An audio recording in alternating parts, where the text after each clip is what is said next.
Subscribe and we will post a new video for you every day. Stay healthy. Over the last few days, we have been covering the unfolding saga of Amanda Ungaro, a woman who recently had her entire digital footprint erased after making heavy allegations against powerful political figures. Now she has officially gone on the record in a new interview with the international newspaper El País. But while the world is focusing on her story of deportation, independent journalists and online sleuths are pointing to a different narrative. Hidden just beneath the surface, they claim the real story isn't just about a messy custody battle. It is about a man who reportedly used alleged connections to circles linked to Ghislaine Maxwell, the modeling industry and the White House, to build a career as a global diplomat. Inside the political orbit surrounding Donald Trump, today we are going to look at the new details of Amanda's exile, the bizarre United Nations loophole she exposed, and the online theory that a clout parasite has quietly infiltrated the United States government. When Amanda Ungaro finally sat down for her interview from a penthouse in Rio de Janeiro. Subscribe and we will post a new video for you every day. Stay healthy. People were expecting a major political takedown, but so a lot of independent journalists reading the piece. The interview felt carefully managed when it came to the deep state allegations. Instead of blowing the lid off the White House, Amanda's interview focused entirely on the personal ordeal she endured and her desperate desire to get her 16-year-old son back. But the details of what she survived are severe. She described leaving her high society life behind, only to have her door kicked in by police at 6 a.m. last June because of an alleged phone call made by her ex-partner Paolo Zampolli to a senior IK official. She was denied bail and thrown into the immigration system. She told El Paso she was locked in cells with convicted murderers. To keep from losing her mind, she volunteered to scrub the floors at 6 o'clock in the morning. Eventually, she was transferred to a holding facility in Louisiana. She described a windowless hall packed with over 120 people, floors soaking wet and spending 4 days without seeing the sun. When she was finally deported to Brazil, she says she walked off the plane infested with lice, still wearing her prison uniform with absolutely nothing to her name. She claims she spent years living at the mercy of a highly toxic, abusive partner who simply wouldn't let her leave in peace. Zampolli completely denies these allegations, calling their past relationship a soap opera and insisting her deportation was just standard protocol. But while the media focuses on the celebrity drama, internet sleuths are hyper-focusing on the breadcrumbs Amanda dropped about how this power couple actually operated.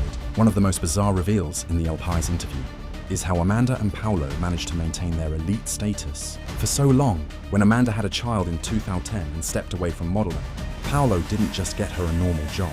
According to the interview, he secured her a position at the United Nations. But she wasn't representing the United States or Brazil for years.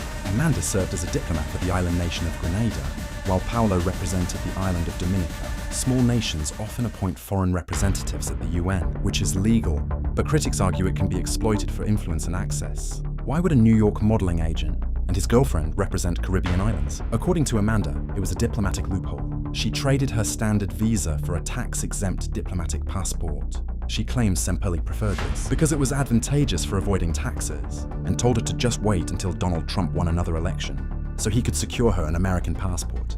It was the ultimate networking badge.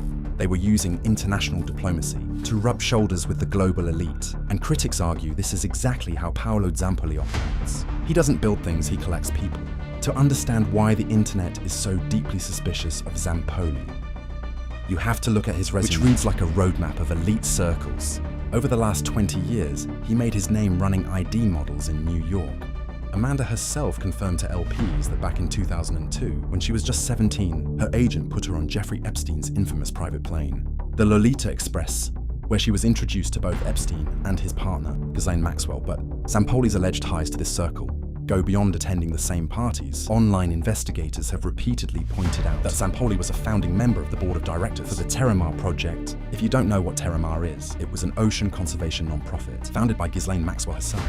According to online critics, this charity seemed to exist purely so Maxwell and her associates could walk around the United Nations, taking photos with global leaders under the guise of saving the oceans. Reports suggest the charity made virtually no actual investments and gave away 0 grants. Though these claims remain heavily debated, what makes internet sleuths zero in, however, is the timing of its closure. The Terramar Project was abruptly shut down within days of Jeffrey Epstein's highly controversial death in a Manhattan jail cell. This brings us to a major allegation currently circulating online.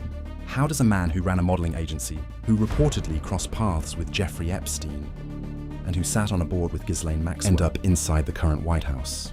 In March 2025, Donald Trump appointed Paolo Zampolli as a special envoy for global partnerships, but critics point out that this appointment was done entirely under the radar.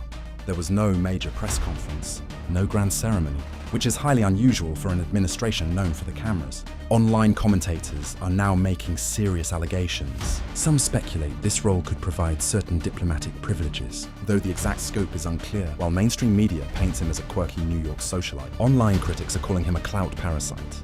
They claim he graduated from the modeling industry into what they call a Ponzi scheme of political influence, alleging he has influence over access to the President of the United States.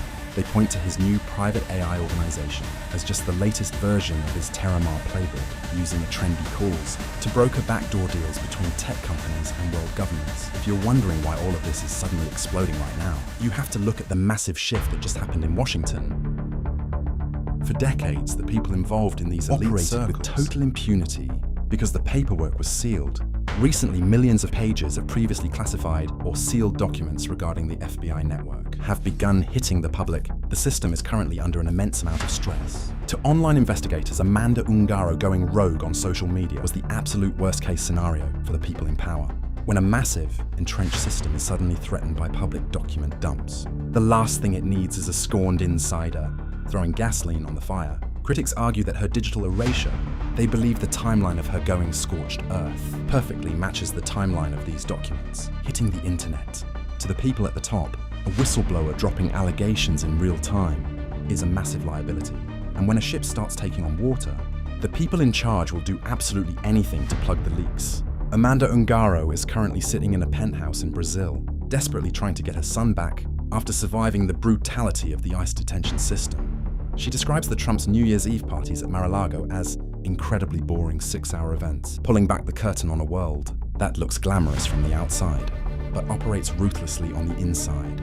But for the thousands of people following this story, Amanda's deportation points to a much larger system. They believe they are watching a man with a highly questionable proximity as his own personal shield. From tigers to ocean charities to AI tech deals, using diplomacy to stay relevant. If even part of the story is true, this isn't just about one man. It's about how power actually works behind closed doors. But the biggest question right now isn't what happened in the past. It's what happens tomorrow. Do you think Amanda is completely safe in Brazil? Or is the internet right to be terrified for her?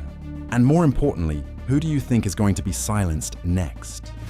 It makes you wonder if a multi-millionaire insider can be handcuffed, stripped of everything, and thrown on a deportation flight just for asking for child support.